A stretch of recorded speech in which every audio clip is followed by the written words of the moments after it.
Hi guys, बहुत बहुत स्वागत है आपका एसएस एमपीजीके पर। दोस्तों, आज फिर मैं हाजिर हूँ आपके लिए एक नया चैप्टर लेकर, जिसका नाम है कोडिंग डिकोडिंग। ठीक है, कोडिंग डिकोडिंग से दोस्तों बहुत सारे क्वेश्चन आंसर इन एग्ज़ामों में पूछे जाते हैं, जैसे कि कृषि विस्तार अधिकारी, मध्य प्रदेश पुलिस और भी एग्ज़ाम होती है। उनमें कोडिंग डिकोडिंग के प्रश्न पूछे ही पूछे जाते हैं। तो दोस्तों, आपको वीडियो को एंड तक देखना है बिना स्किप किए, और वीडियो को लाइक भी करना है और चैनल को सब्सक्राइब भी करना है, ताकि मैं थोड़ा बहुत मोटिवेट हो सकूं। चलिए दोस्तों, हम आगे बढ़ते हैं और देख लेते हैं हम क्या आखिर कोडिंग क्या होती है। ठीक है, और इसको हिंदी में बोलते हैं दोस्तों हम सांकेतिक भाषा। जब हम अपनी बात को किसी गुप्त तरीके से व्यक्त करते हैं, गुप्त तरीके से यानी किसी को पता ना चले, ठीक है, तो वह तरीका उस बात का कोड कहलाता है। क्या कहलाता है दोस्तों? कोड। और उसी प्रकार गुप्त तरीके से कही गई बात को जब वास्तविक अर्थों में व्यक्त किया जाता है, तो यह तरीका डिकोड कहलाता है। क्या कहलाता है दोस्तों? डिकोड। ठीक है, और उस इस पूरी परिभाषा को क्या बोलते हैं हम? कोडिंग डिकोडिंग, यानी कि सांकेतिक भाषा। अब यहाँ पर देखो दोस्तों, ये है हमारा रमेश, ठीक है, और ये दो दोस्त है। कौन? एक का नाम है सुरेश, ठीक है, और एक का नाम है रवि। ठीक है, ये दोनों क्या है? दो दोस्त है। अब ये दोनों दोस्त थोड़े मजाक क्या है मजाक क्या। इन्होंने क्या बोला, इसका नाम क्या रखा था हमने? रमेश। ठीक है, इस रमेश को क्या करना है? इसको इसकी मजाक उड़ाना है। ठीक है, तो ये क्या करेंगे? इन्होंने एक कोड सोचा। क्या सोचा? 0530। उन दोनों ने कोड सोचा। क्या सोचा? 0530। और इस कोड का अर्थ क्या है दोस्तों? यहाँ पर रमेश पागल है।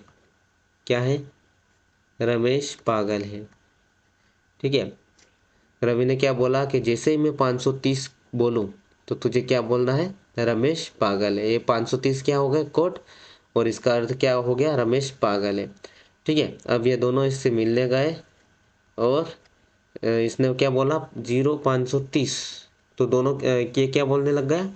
रमेश पागल है, रमेश पागल है। ठीक है, तो रमेश पागल है इसका वास्तविक अर्थ हो गया, और 0530 क्या हो गया? कोड हो गया। मैं आशा करता हूँ ये चीज़ आपको समझ में आ चुकी होगी। चलिए आगे देखते हैं हम।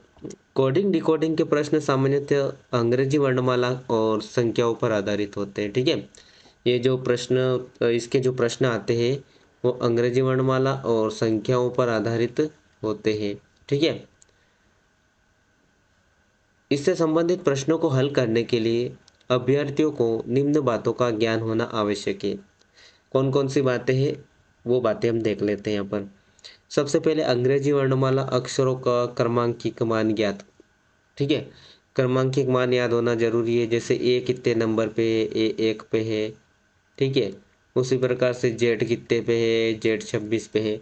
तो ए से लगाकर जेड तक के अक्षर कौन कितने नंबर पे है, ये आपको याद होना बहुत ज़रूरी है। ठीक है, नेक्स्ट है इसमें दोस्तों, अंग्रेजी वर्णमाला के किसी अक्षर का विपरीत अक्षर, विपरीत यानी कि अपोजिट वर्ड आपको पता होना चाहिए। ठीक है, जैसे ए का अपोजिट कौन है? जेड है।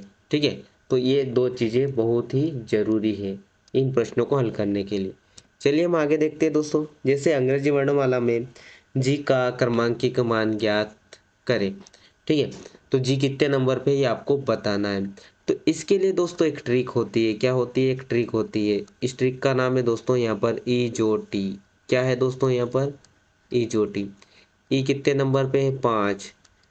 जे 10, ओ 15, 20 और 25। 5, 10, 15, 20, 25। ई जोटी। ठीक है, इस ट्रिक को आपको याद रखना है। अब यहाँ पर देखो जी किसके नज़दीक है? नज़दीक वाले शब्द को हमें देखना है। ई के बाद क्या आता है? एफ और जी। ठीक है, ई कितने नंबर पे है? यहाँ पर देखो 5 नंबर पे। ठीक है, तो 2 नंबर इसमें ऐड कर देंगे, क्योंकि ई के बाद एफ और जी 2 आगे बढ़ेगी, तो 7 नंबर। तो जी कितने नंबर पे आ जाएगा दोस्तों? 7 नंबर पर। 7 इसका हमारा राइट आंसर हो जाएगा। ठीक है, इसी तरीके से आप सभी का नंबर याद रख सकते हैं। ठीक है, इस ट्रिक से। ठीक है, तो इस ट्रिक को याद कर लेना दोस्तों, बहुत ही इम्पोर्टेंट ट्रिक है ये। चलिए आगे देखते हैं हम। विपरीत अक्षर ज्ञात करना, यानी कि अपोजिट अक्षर आपको आप कैसे ज्ञात कर सकते हो। इसने एक प्रश्न दिया हमें उदाहरण कि अंग्रेजी वर्णमाला में अक्षर डी के विपरीत कौन सा अक्षर होगा। आपको बताना है कि डी के विपरीत कौन सा अक्षर होगा।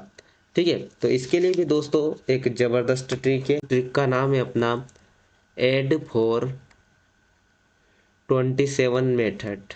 27 मेथड, ठीक है। इससे आप किसी भी शब्द का अपोजिट वर्ड निकाल सकते हो। ठीक है, जैसे डी का पूछा है इसने। ठीक है, डी कितने नंबर पे आता है आपको पता है ना, इजोटी करके। ठीक है, डी कितने नंबर पे आता है, यहाँ पर देखो इजोटी। ठीक है, ये ई 5 पे आता है, ये 10, ये 15, ये 20 और ये 25। ठीक है, ई कितने नंबर पे, 4। 4 में से एक माइनस कर दो, यानी सॉरी 5 नंबर पे। ठीक, 5 में से एक माइनस कर दो। डी कितने नंबर पे, 4। अब इसमें ऐसी संख्या जोड़ो कि 27 हो जाए। ठीक है, कौन सी संख्या जोड़ोगे, इसलिए आप क्या करोगे, 23 जोड़ दोगे। ठीक है, तो 23 में 4 जोड़ोगे तो कितने हो गए, 27 हो गए, यानी कि दो वर्डों का योग। ठीक है, दो संख्या का योग क्या हो जाना चाहिए, 27 होगा। तो समझ जाना कि वो क्या है, एक अपोजिट है। ठीक है, तो 23 नंबर पे कौन सा अंग्रेजी का कौन सा लेटर आएगा, ये आपको बताना है। तो यहाँ पर देखो दोस्तों, नज़दीक जाओ। ठीक है, 23 के नज़दीक कौन है, 20 है। ठीक है, और 20 पे कौन आ रहा है, टी आ रहा है। ठीक है, तो 20 में कितने ऐड करोगे, 3, यानी टी से यू वी और डब्ल्यू, यानी कि डब्ल्यू इसका आंसर आ जाएगा। यानी कि डी का विपरीत कौन है, तो डी का विपरीत कौन है दोस्तों, अपोजिट डब्ल्यू है। मैं आशा करता हूँ इस ट्रिक से आप किसी भी प्रश्न को हल कर सकते हो, अपोजिट वाले प्रश्नों को। ठीक है, चलिए हम आगे देखते हैं। एल के विपरीत कौन सा अक्षर होगा। अब आप तो आसानी से बता सकते हो दोस्तों, एल के विपरीत कौन सा अक्षर होगा। एल होता है दोस्तों हमारा 12 नंबर पर। अब इसमें ऐसी संख्या जोड़ो कि 27 हो जाए। तो कौन सी संख्या जोड़ोगे यहाँ पर, ठीक है, कौन सी जोड़ोगे यहाँ पर, 15 जोड़ेंगे ना, 5 और 2 कितने हो रहे, 7। ठीक है, तो 15 नंबर पर कौन आ रहा है, 15 नंबर पर हमारा ओ आ रहा है।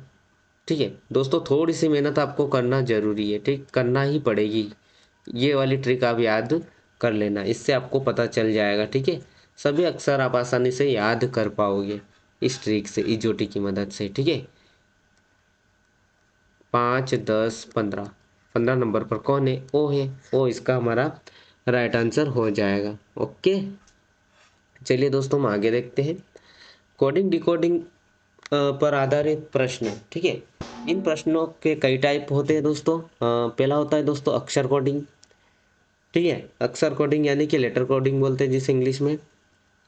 नेक्स्ट है संख्यात्मक कोडिंग, जिसे हम बोलते हैं न्यूमेरिकल कोडिंग। ठीक है, शब्द कोडिंग यानी कि वर्ड कोडिंग। आगे है दोस्तों यहाँ पर तुलनात्मक कोड, यानी कि कोडिंग बाय कंपैरिजन। ठीक है, प्रतिस्थापन द्वारा कोडिंग, और अक्षरों के संगत स्थानों पर आधारित कोडिंग, और शर्त पर आधारित कोडिंग। ये 7 टाइप होते हैं और इन्हीं से प्रश्नोत्तर पूछे जाते हैं दोस्तों हमारे। ठीक है दोस्तों, तो आज के लिए इतना ही। मिलते हैं हम नेक्स्ट वीडियो में, और मैं आपके लिए लाऊंगा दोस्तों क्वेश्चन आंसर। क्या लाऊंगा, क्यूज लाऊंगा मैं दोस्तों आपके लिए, और वहीं से हम और भी प्रश्नों को समझेंगे। तब तक के लिए जय हिंद।